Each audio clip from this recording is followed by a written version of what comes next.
जासूस ज्योति मल्होत्रा को लेकर जैसे जैसे पूछताछ आगे बढ़ रही है, कई खुलासे हो रहे हैं। हम आपको बताएंगे कि आखिरकार उसके कैसे इरादे थे, बीकानेर से बॉर्डर क्रॉस कर पाकिस्तान जाने की कोशिश क्यों ज्योति मल्होत्रा कर रही थी, इन इरादों के पीछे क्या सच है। साथ ही आपको बताएंगे कि उसकी पर्सनल लाइफ कैसी थी, बचपन उसका कैसा बीता, क्यों आखिर उसकी मां शिशुगृह में 1.5 साल की ज्योति को छोड़कर चली गई थी, क्यों 34 साल के होने के बावजूद भी उसने अब तक शादी नहीं की, आखिरकार उसको किसका इंतजार था और डायरी में आई लव यू किसके लिए लिखा था। बने रहिए मेरे साथ, दिखाएंगे आपको वीडियो में हर एक तस्वीर। नमस्कार, मैं हूं आपके साथ अनुराग सक्सेना। भारत में जासूसी के आरोप में गिरफ्तार हिसार की हरियाणा की ट्रैवल ट्यूबर ज्योति मल्होत्रा ने बाड़मेर में पाकिस्तान से सटे और रणनीतिक रूप से महत्वपूर्ण मुनावाव रेलवे स्टेशन पर वीडियो भी बनाया था। इस मामले की जांच में सुरक्षा एजेंसियों के हाथ नए नए तथ्य लग रहे हैं और ऐसे एक वीडियो 1 जनवरी 2024 को ज्योति मल्होत्रा ने शेयर किया है, जिसमें बाड़मेर में बॉर्डर एरिया के सामरिक महत्व की जानकारी को साझा किया गया। बता दें कि बाहरी व्यक्ति को मुनावाव जाने और वीडियो शूट करने के लिए प्रशासन को परमिशन उनकी लेनी पड़ती है। ज्योति ने परमिशन ली थी या नहीं, इसकी अब जांच की जाएगी। ज्योति ने 24 मिनट के इस वीडियो में बाड़मेर से मुनावाव तक ट्रेन से सफर किया था। इस दौरान उसने सामरिक दृष्टि से महत्वपूर्ण स्थानों और जानकारियों को भी वीडियो पर दिखाया है। बताया जा रहा है कि पाकिस्तान से मिले निर्देशों के बाद उसने ये वीडियो बनाया, क्योंकि बाड़मेर जिला सामरिक दृष्टि से बहुत ही महत्वपूर्ण है।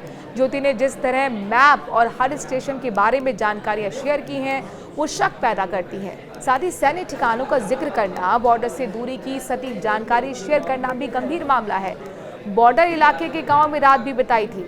ज्योति ने थार के रेगिस्तान में भारत पाकिस्तान की सीमा पर स्थित झेलून गांव, जो कि बाड़मेर में है, वहां पर रात बिताई थी। उसने वीडियो में सीमा पर लगाई गई फेंसिंग और बॉर्डर के दूसरी ओर से इलाके के बारे में भी विस्तार से दिखाया और बताया।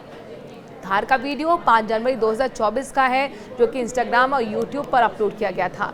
इसमें झेलगुन गांव पहुंचकर ज्योति ने तारबंदी के पास खड़े होकर कहा, यहां से कुछ दूर चलने पर पाकिस्तानी सेना और लोग मिलेंगे। वो स्थानीय लोगों से भी मिली, एक परिवार के बीच पहुंचकर उनकी रोजमर्रा की गतिविधियों का हिस्सा बनने की कोशिश की। महिलाओं से उन्होंने पूछा, यहाँ से पाकिस्तान कितनी दूर है, वहाँ पर आपका कौन रहता है, बॉर्डर पार करने में कितना समय लगता है। तारबंदी दिखाकर कहा कि पाकिस्तान से बॉर्डर क्रॉस कर बकरी आ रही है। वीडियो में ज्योति तारबंदी दिखाते हुए कहती है कि देखो, एक बकरी अभी अभी पाकिस्तान की तरफ से बॉर्डर क्रॉस करके आ रही है।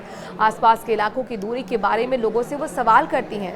सुरक्षा एजेंसियां पूछताछ कर रही हैं कि यात्राएं सिर्फ पर्यटन के लिए थी या फिर इनका कुछ और उद्देश्य था, कुछ और मकसद था। सुरक्षा एजेंसियां ज्योति की सभी यात्राओं का विवरण तलाश रही हैं।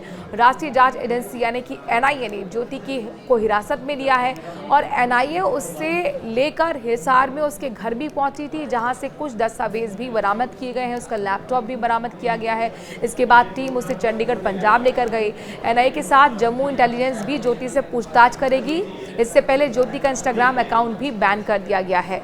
अपने दर्शकों को बता दें कि ज्योति मल्होत्रा की पर्सनल लाइफ को लेकर जानकारी मिल रही है कि उनके पिता से जब पूछा कि आखिरकार आपने कैसे पालन पोषण किया, तो उन्होंने खुद बताया कि 1.5 साल की ज्योति मल्होत्रा को उसकी मां शिशुगृह में छोड़कर चली गई थी और जब उन्हें जानकारी लगी तो फिर वो अपने पास लेकर आए। दादा दादी की मदद से उसे बड़ा किया है। आर्थिक हालत बहुत ज़्यादा अच्छे नहीं रहे हैं, क्योंकि वो एक पेंटर का काम करते थे और जो उसकी माँ थी वो हमेशा अपने पति से यानी कि ज्योति के पिता से कहती थी कि उन्हें उनके माता पिता के साथ नहीं रहना है, लिहाजा वो अलग हुए, तब जाके ज्योति का जन्म हुआ।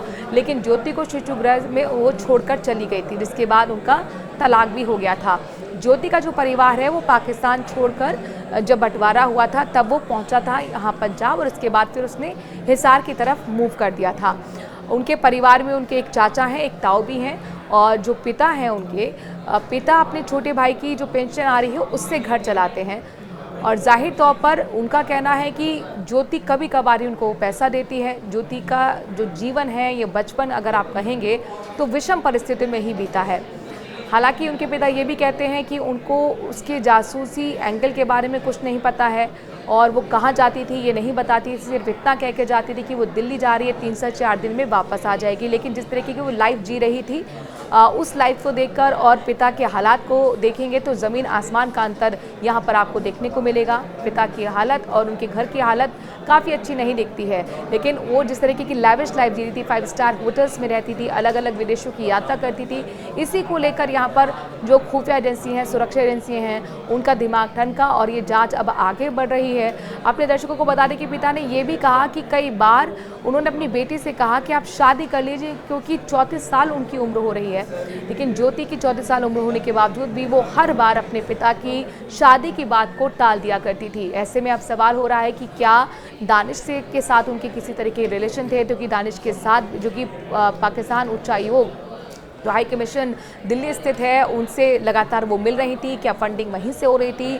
चूँकि उनकी एक डायरी भी मिली है खुफिया एजेंसी को जिसमें आई लव यू लिखा गया है, क्या ये कोड वर्ड है, ये दानिश के लिखा गया है। इन तमाम सवालों का सामना अब ज्योति कर रही हैं और हर एक अपडेट के लिए लगातार हमारे साथ बने रहिए। फिलहाल के लिए नमस्कार।